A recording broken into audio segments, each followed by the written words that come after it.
Hello everyone, I'm Charlie Schrager. Thank you for having me.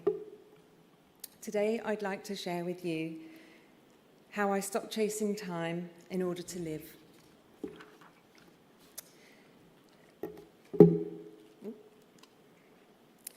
This was me before diagnosis. Life felt normal, great in fact. I was healthy, social, running my own business, raising my daughter. I was living life to the full, busy, fun, a little chaotic, but in a good way. I was 48, and I had no reason to think anything was wrong. And then everything changed.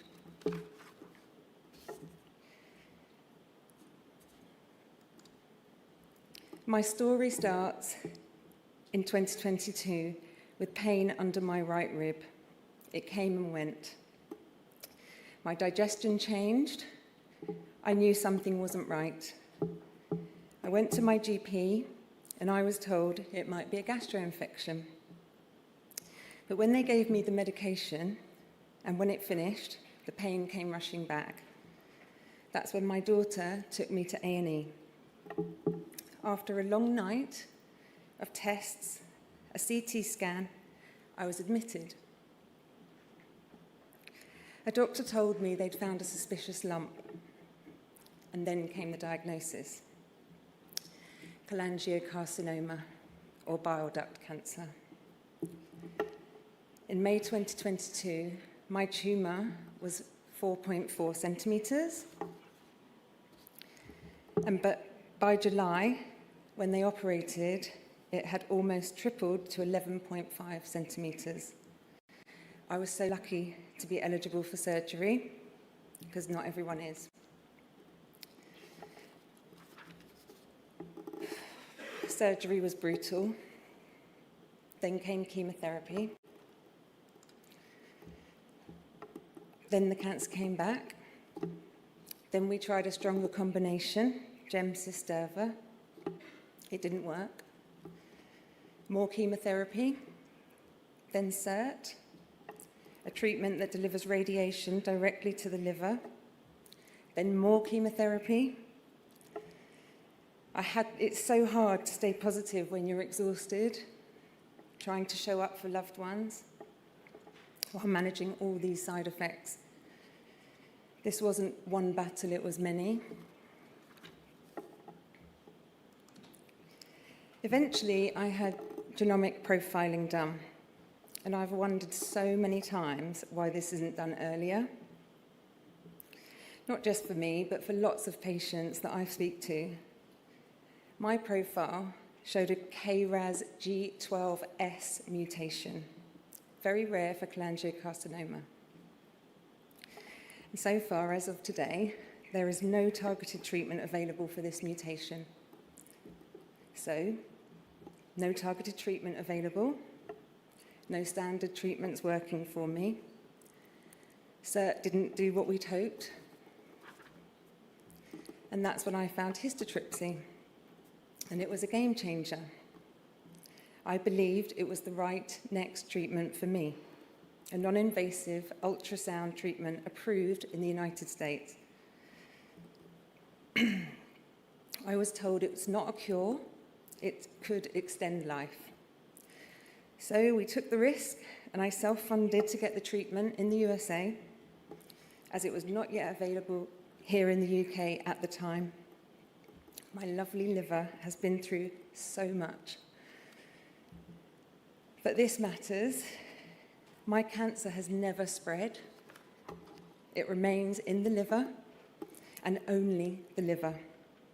I'm monitored regularly with blood tests and scans, and my most recent scan, was described with showing extremely slow growth for my tumours, 9 in total.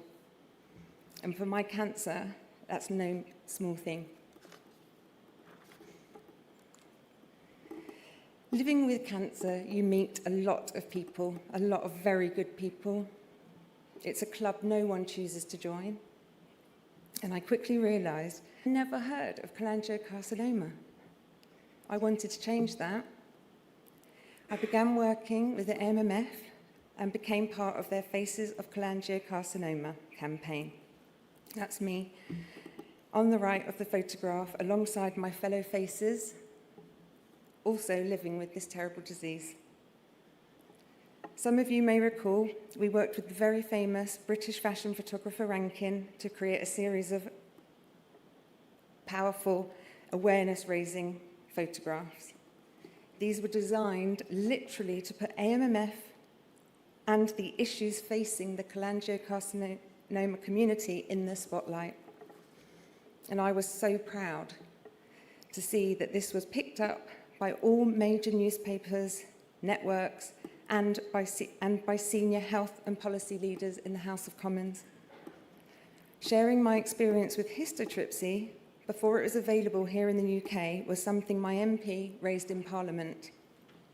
And now hospitals here in the UK are using it. That feels like progress.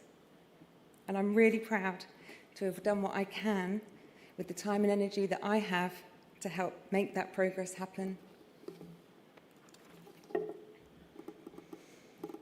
After histotripsy back in February 2025, I made a really big decision. I chose to completely stop further treatment. That was 14 months ago. I'm still here, standing in front of you today. With love and gratitude I cannot fully convey, I cherish every single moment that I have.